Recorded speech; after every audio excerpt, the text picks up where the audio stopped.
Please don't go away. This morning is so unique. I have Madam Covines Mwengwe, our therapist, with us. Good morning, Madam.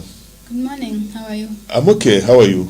I'm all right. Thank you. It's always a pleasure to meet the therapist, and with a smile, our unique smile. It makes us comfortable, and when we have challenges, we feel somehow things are happening and we are on the right track. Okay. We thank God. So what are we talking about today? Mental health in children. What is mental health in children? So of late we've been looking at mental health in adults, and also looked at mental health in disabilities. So people, they don't know that this mental health, it also takes place in young ones. Yeah. Because for some people they say, no, how can a child have this mental health problem? This is a child, they don't have problems. Yeah. So this is the awareness that we need to raise out there, so that people, they know that even little ones, they are affected by this mental health disorders. So with children, there are some common mental health disorders. That can we talk about those common mental health disorders in children? Right. There is attention deficit hyperactive disorder. So with this one, it really affects a child's concentration, how a child is concentrating. You find that a child will have a lack of attention when it comes to some things. Then hyperactivity, where a child can't just stand still. I'm sure you've find that maybe a child where he is or where she is, maybe she's trying to touch something, she stops, trying to do this, she stops. Yeah, so that's another mental health disorder. Then there's also depression. It's depression amongst children. So this is why we're having some suicide cases amongst children as well. Exactly. Then there's also anxiety disorder. So there's also anxiety disorder, which also comes in like separation anxiety disorder. When parents, they separate, children, they can also have this anxiety. This mom, like the new mom that I'm having now, what if maybe she'll be mistreating me? Yes. Then my mom has gone, will she ever come back? So that also makes young ones to have mental health disorders. Yes. Then there's also behavior disorders, where a child becomes aggressive, right? A child becomes violent. And what are the symptoms of childhood mental disorders? So the symptoms, there are quite a lot. Yeah, you find that, like I said, hyperactivity, failing to stand still, to sit still.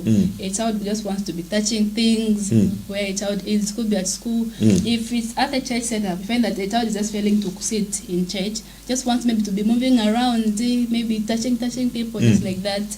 Yes. Then the other one is weight loss. A child is just losing weight. Losing weight. Yes, maybe. But they are being fed. Yes, then losing weight. Then there's also sleep disturbances. A child can't be able to sleep, being aggressive. For an adult, we call it insomnia. Yes. So that's also a disorder in a child. Yes. The child can't sleep. Yeah, the symptoms or the signs of the same disorders. Now, can childhood mental disorder be treated? Exactly. So they can be treated and they can also be managed. Okay. So what parents out there need to know is that as soon as possible, as they've seen that the child is possessing or portraying these signs, they need to visit the hospital. They need to see a physician. It could be a doctor, a psychiatrist, or a therapist. And then they also need to inform the teachers out there, because if a child is having attention deficit disorder, you find that a child will be failing to concentrate at school, even just sitting still in class. So maybe they'll be having challenges with the teacher, cooperating. Yeah, so a parent is supposed to inform the teacher, this is the problem that my child is having, so that when it comes to the treatment, the teachers, the doctors, including the family members, they can be able to work together, so that with time, a child can be able to improve. So the best thing that parents need to do is that as soon as possible, they need to act on this before it gets too late. Wow. That's unique. Now, what is the impact of mental disorders in children? Could you tell us about the impact of mental disorders in children? Yeah. There are a number of impacts that mental health disorders put on children.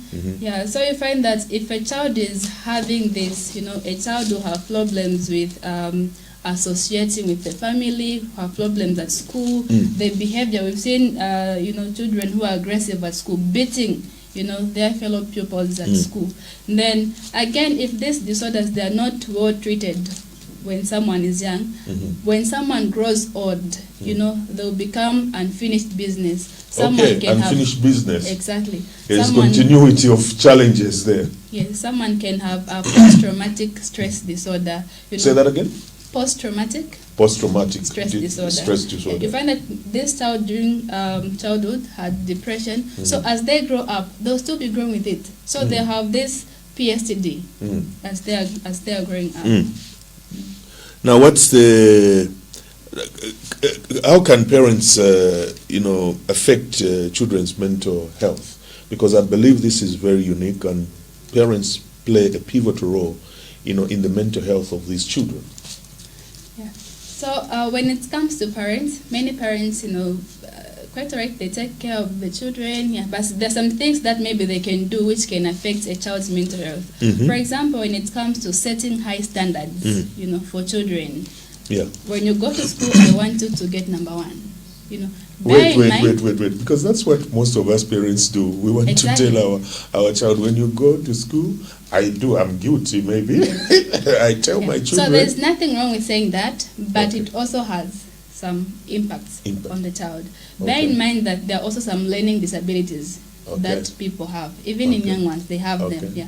So if you say that, you set a high standard, get number one. If you don't get number one, I'm going to beat you. Wait. Therapists, isn't that what we parents are supposed to be doing, to encourage our children? To say you should pass number one, beat everybody in class there, you are the head and not the tail. So is that not so with that one, it's just okay, but some parents, they give a threat. Okay. You don't get this, I'll beat you. You see, you set high standards. Yes. So what parents need to do is that they need to encourage the child, depending with how a child is understanding. Some parents, they can be able to say, okay, my child has got a problem, like maybe someone has a problem with maybe reading, then they say, no, I want you to get number one. A child is not able even to read. Yeah. So what parents need to do, they need to show support so that the child can start improving, not necessarily setting high standards. Go deeper. Then some parents, you find that they'll also say, no, when you grow up, I want you to be like this. I want you to become a doctor, or no, you need to pursue this course. Then you find that this is a child who is having challenges with mathematics, science and biology. Maybe a child failed in this. They've tried writing. A child is not improving. But they're saying that you need to do this. Then that becomes a challenge. Even when it comes to children, these days getting married, some parents will set high standards for them. No, I want you to get married to this man. You should be rich, should have this and that. So they're affecting a child's mental health. Yeah. Then the other thing is that favoritism amongst siblings. Parents, they have a favorite. Yeah. Maybe they're having five. Yes, then they just love maybe at Kasuli, last born. Yes, no, I love this one. When they go to the market to go and buy food, they'll just get a biscuit, even a banana only for one. So meaning that these remaining ones, they'll be affected mentally. Yeah, and then the other thing is lack of praise. When parents are not praising their children. Okay, talk even about when that. A child is not doing well, we have the temptation of not praising the child. Exactly. We scold them, discourage them, we call them names.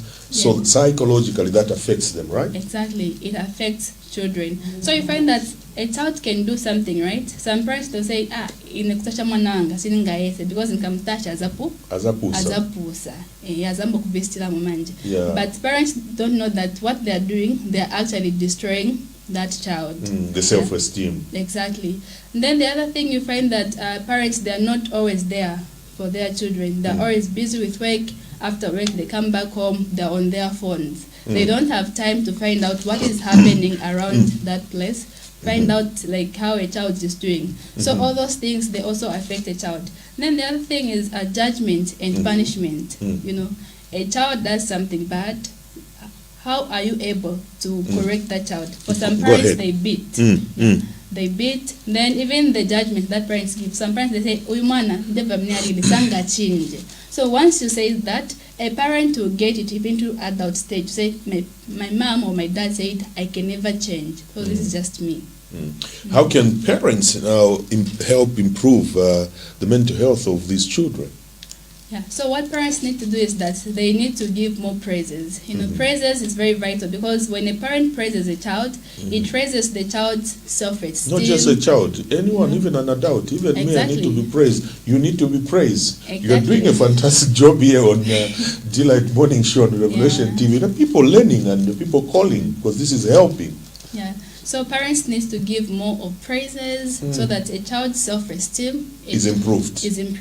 Even a child's self-image. Because when a parent is not praising, a child can't be able to stand in front of the audience to say, if my mom hasn't taught me this, why should someone tell me that, no, you've done a good job? They're just lying.